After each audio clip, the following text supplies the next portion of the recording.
Baik, berjumpa lagi dengan saya. Jadi pada kesempatan ini saya akan mencoba berbagi dengan para mahasiswa, baik mahasiswa S1 maupun mahasiswa pasca sarjana, atau ke rekan-rekan Bapak Ibu yang menyimak tayangan video ini, yaitu tentang cerdas dan to the point dalam menjawab ujian proposal.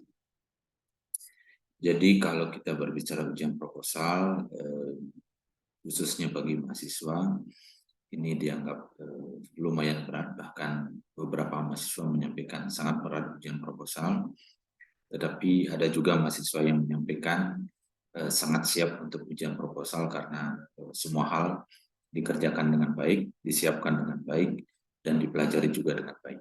Ya.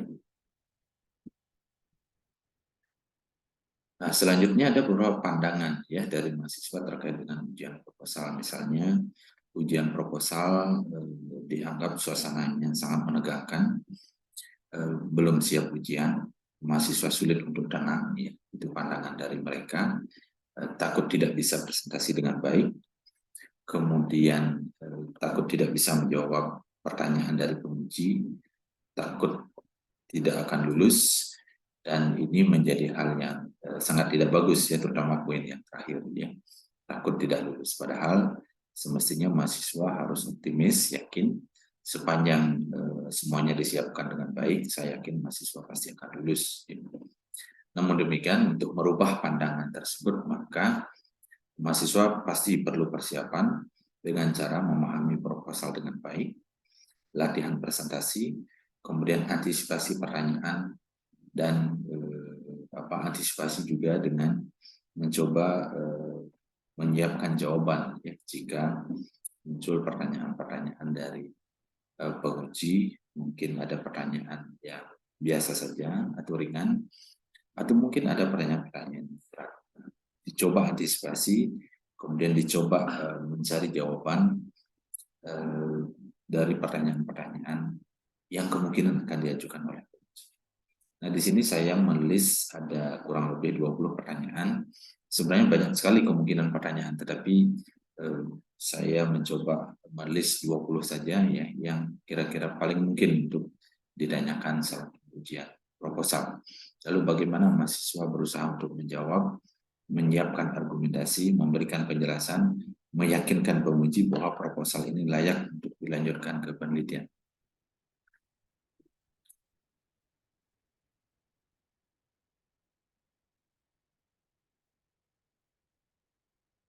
Oke, baik. Pertanyaan pertama misalnya, atau permintaan dari penguji di mana mahasiswa diminta untuk menjelaskan judul penelitian. Kalau demikian yang diminta, maka mahasiswa langsung saja jelaskan atau sampaikan judul penelitian. Misalnya, penelitian saya adalah sebuah studi cross-seksional tentang kecemasan terhadap COVID-19 pada tenaga kesehatan di Provinsi Bali. Kemudian jelaskan bahwa studi cross-seksional ini adalah desain penelitiannya, kecemasan ini adalah masalah penelitiannya, tenaga kesehatan adalah populasi penelitiannya, dan di Provinsi Bali itu adalah tempat dilakukan penelitiannya. Selanjutnya, jelaskan masalah yang Anda teliti. Kalau demikian yang diminta, maka yang dijelaskan itu adalah masalah utama atau variable dependennya. Jadi, variable dependent, misalnya kecemasan. Sampaikan data pendukung, data global, nasional, dan lokal, bagaimana tren kejadian kecemasan di tenaga kesehatan dalam beberapa tahun terakhir misalnya. Atau kalau penelitiannya tentang COVID, sampaikan saja data tentang COVID di global, nasional maupun lokal, baik itu data kematian, data kesakitan, kemudian berapa yang dirawat, ya, kemudian bagaimana kesembuhannya, dan sebagainya. Lalu tren kejadiannya, apakah meningkat, menurun, atau tetap, atau naik turun ya dalam tahun demi tahun. Ya. Contoh, masalah utama penelitian saya adalah kecemasan pada tenaga kesehatan. Data menunjukkan bahwa, jadi sebutkan datanya, dan dalam beberapa tahun terakhir menunjukkan tren peningkatan, misalnya persentase kecemasan atau proporsi tenaga kesehatan yang mengalami kecemasan. Atau bisa juga dilihat dari skor kecemasan. Mengapa meneliti masalah tersebut? Kalau demikian yang ditanya, maka jelaskan besarnya masalah. Misalnya kecemasan itu ada sekian persen dialami oleh tenaga kesehatan misalnya, atau kalau COVID misalnya ada sekian angka kematiannya, angka kesakitan dan sebagainya, termasuk kesembuhan. Apa dukung dengan data ya dan sumbernya. Dampak dari masalah tersebut, apa dampaknya kalau COVID dibiarkan, kalau kecemasan dibiarkan, apa yang bisa terjadi, itu dijelaskan. Kemudian yang penting adalah, yang terpenting adalah sampaikan gap of knowledge, ya, atau research gap-nya. Ya. Misalnya belum ada studi sebelumnya atau sangat terbatas, hasil studi sebelumnya tidak konsisten, ada yang bilang signifikan, ada yang bilang tidak, ada yang bilang ada hubungan, ada yang tidak. Ya. Populasi, desain, dan lain-lain itu berbeda dari studi sebelumnya. Lalu sampaikan hal penting adalah kebaruannya atau novelty-nya. Ya. Apa hal baru yang akan ditemukan di penelitian ini? Lalu kemanfaatan penelitian. Dan ini semua menjadi alasan kita kenapa meneliti hal tersebut. Lalu gap of knowledge, ya, bagaimana menyampaikan gap of knowledge-nya dalam penelitian ini? Yang dijelaskan adalah hasil literature review-nya, ya. Review literatur yang dijelaskan. Mahasiswa kan sudah mencari atau menemukan atau mengumpulkan beberapa literatur, ya. Misalnya artikel yang publish di jurnal. Lalu review. Setelah review, sampaikan misalnya yang ditemukan dalam review tersebut. Misalnya, belum ada studi sebelumnya, ada tapi sangat terbatas, belum ada publikasi sejauh ini misalnya, atau sangat terbatas, hasil studi sebelumnya sangat bervariasi, misalnya kecemasan terlalu rendah persentasenya, tetapi di studi lain menyatakan dalam publikasinya ternyata proporsinya sangat tinggi atau persentasenya tinggi, mungkin tidak konsisten hasil temuannya, kemudian kontroversi misalnya, ada yang bilang begini, ada yang lain lagi, ya, dan seterusnya. Ya. Kemudian populasi, sampel, sampling, desain dan sebagainya berbeda dengan studi sebelumnya. Nah, itu adalah gap of knowledge, ya, sehingga penelitian ini layak untuk dilakukan. Sehingga kita tidak hanya sekedar mengulang-ulang penelitian-penelitian sebelumnya yang sebenarnya penelitiannya sama dan kalau diulang dilakukan lagi hasilnya kurang lebih sama. Sehingga kita hanya wasting time, ya. Jadi cost-nya terlalu tinggi, lebih baik lakukan literature review untuk menemukan gap of knowledge. Ya. Kemudian mengapa meneliti di tempat tersebut? Jelaskan langsung, ya. Misalnya masalah atau angka kejadian di tempat tersebut adalah yang tertinggi, di kecamatan ini yang tertinggi, atau di desa ini yang tertinggi, atau tertinggi kedua, tertinggi ketiga, misalnya dukung dengan data dan sumber. Jika tidak punya data, lakukan studi pendahuluan atau pilot study. Ya. Mungkin kita bisa mewawancarai atau memberikan kuesioner 10-15 orang atau 20 orang misalnya, dan saya kira itu cukup, ya, untuk bisa mendapatkan data awal, ya, sebelum kita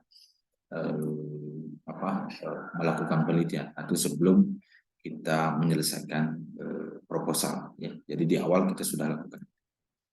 Tempat tersebut menjadi prioritas atau target dari pemerintah misalnya, karena di situ ada masalah. Kemudian melanjutkan studi sebelumnya yang belum lengkap atau beberapa hal tidak dilakukan penelitian, sehingga hal-hal yang belum dilakukan itu bisa kita lanjutkan atau lakukan penelitian.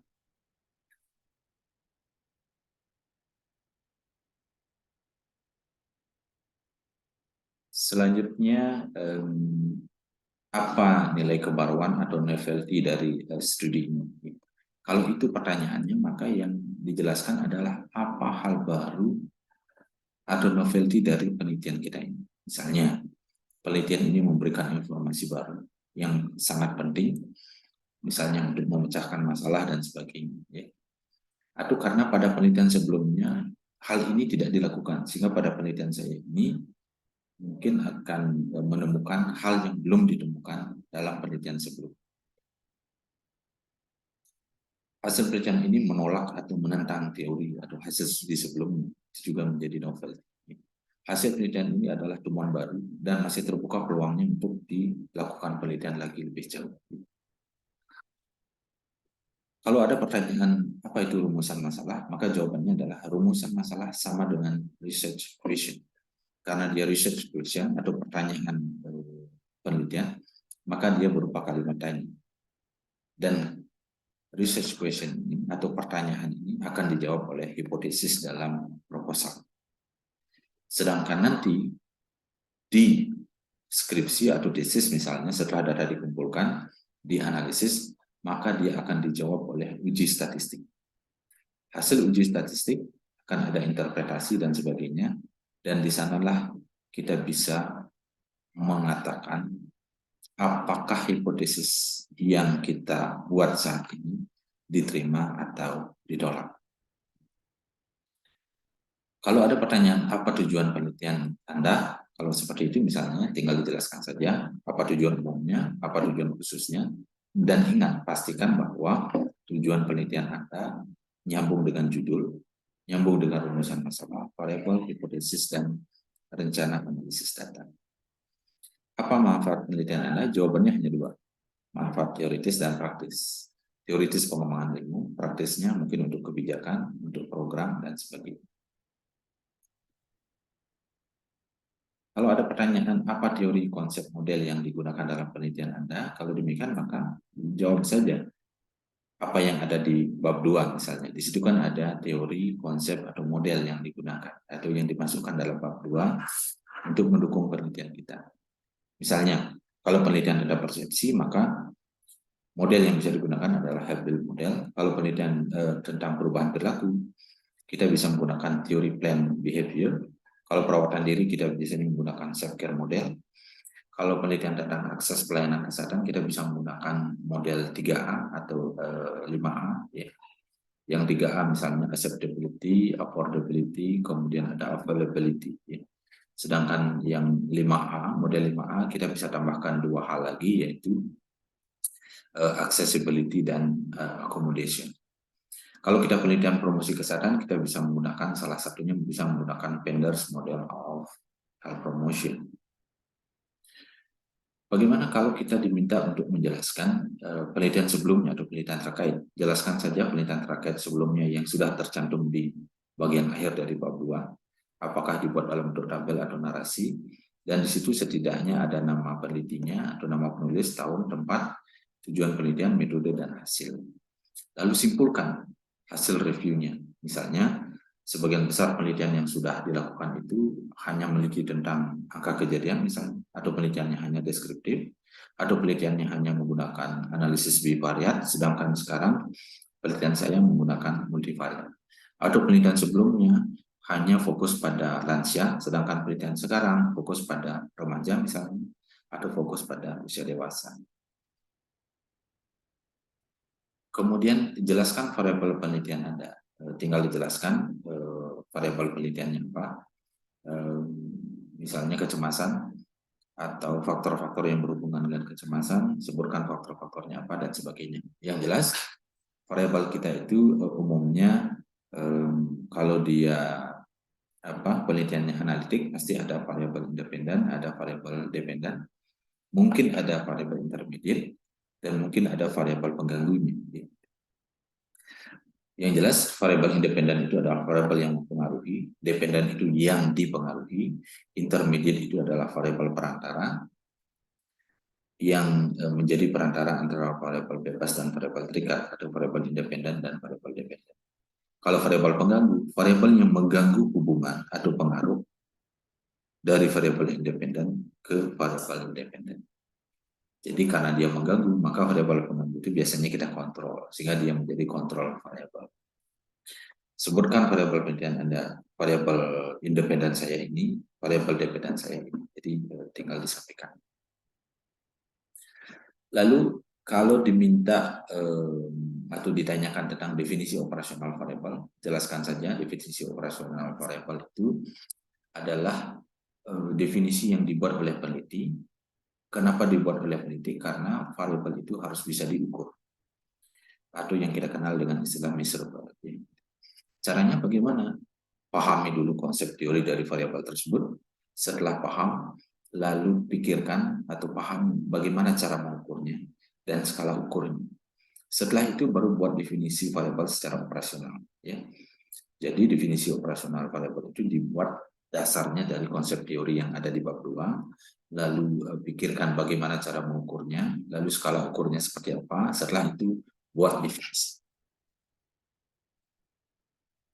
Kemudian kalau tentang skala data yang ditanyakan, ya. Ingat skala data itu ada dua, ada yang kategorikal, kemudian ada numerikal. Ya.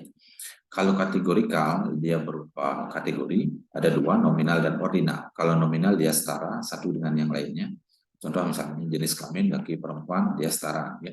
Golongan darah juga setara. Ordinal itu berjenjang, misalnya jenjang pendidikan, kemudian tingkat pengetahuan tinggi, sedang, rendah, dan sebagainya. Berarti dia berjenjang. Kalau demikian berarti ordinal.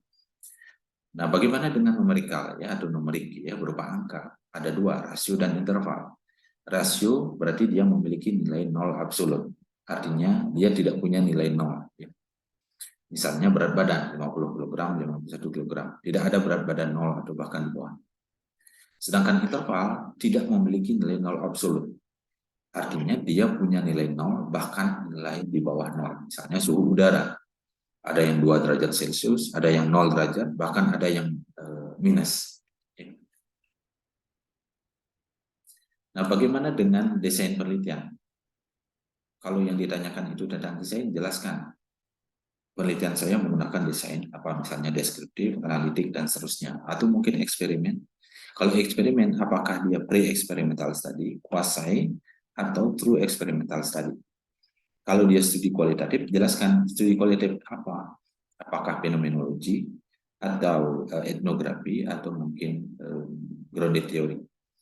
Atau mungkin penelitiannya studi kasus atau case study. Kalau case study, apakah single case study atau multiple case study?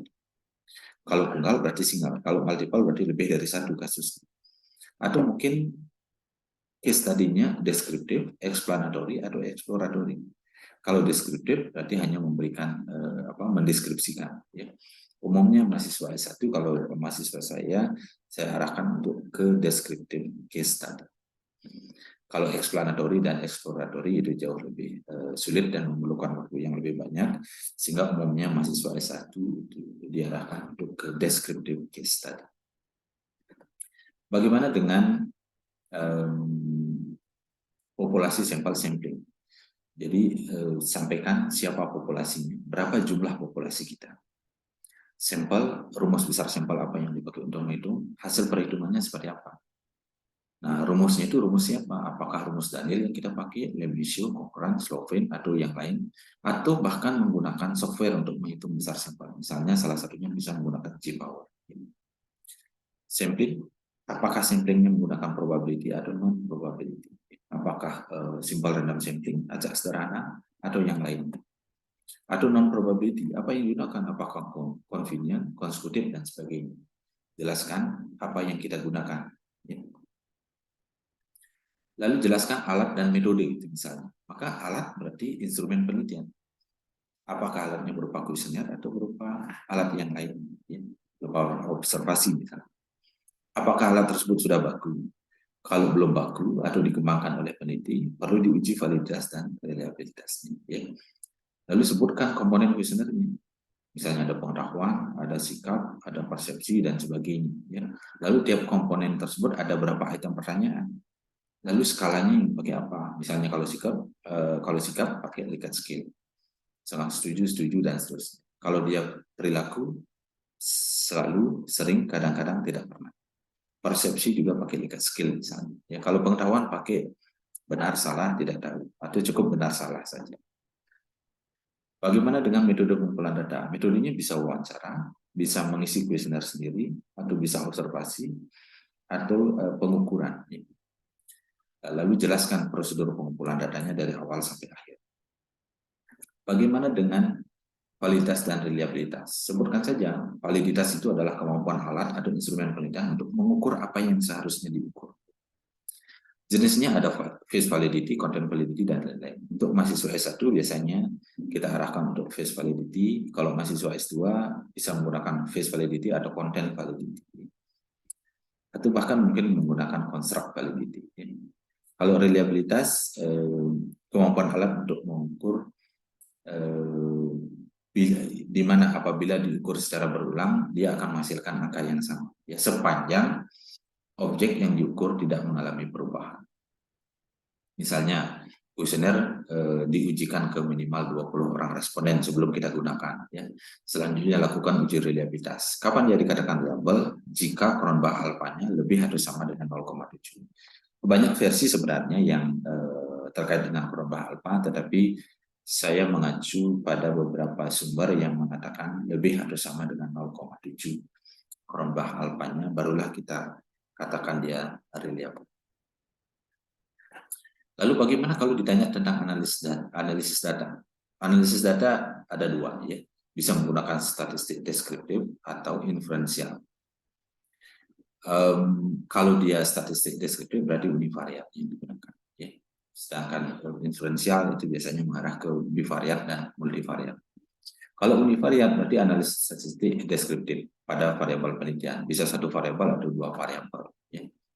Sepanjang variabel tersebut satu dengan yang lain tidak dihubungkan, tidak dibedakan, dan sebagainya. Ya, maka dia akan tetap menjadi analisis univariat. Misalnya mencari nilai frekuensi, ya. Berapa banyak yang patuh tidak patuh, berapa persen yang patuh tidak patuh, itu proporsi, nilai mean, median, mode, standar deviasi, varian, minimum, maksimum, dan lain-lain, itu semua adalah univariat. Bagaimana dengan analisis bivariat? Analisis bivariat itu adalah analisis dua variabel, misalnya independen dengan dependen, bisa dihubungkan kalau mencari hubungan, bisa dibedakan kalau komparatif, atau bisa mencari efektivitas dan sebagainya menggunakan uji T dan sebagainya. Statistik yang digunakan itu biasanya UGR, misalnya itu bivariat, eksperimentro, t-test, chi-square, dan lain-lain. Bagaimana kalau multivariat? Kalau multivariat berarti analisis menggunakan uji multivariat, ya, statistik multivariat. Ya.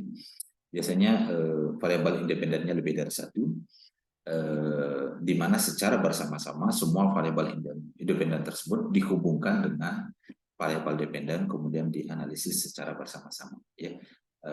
Sehingga dia menjadi sebuah model pada akhirnya. Contohnya misalnya multiple logistic regression, misalnya memprediksi variabel dependen dengan menggunakan sekian banyak variabel independen, misalnya menggunakan multiple logistic regression kalau dependen variabelnya berupa kategori. Tapi kalau dia berupa numerik, angka, maka kita bisa menggunakan multiple linear regression. Atau bisa juga menggunakan statistik lain yang sangat bergantung pada tujuan penelitian dan skala variabel.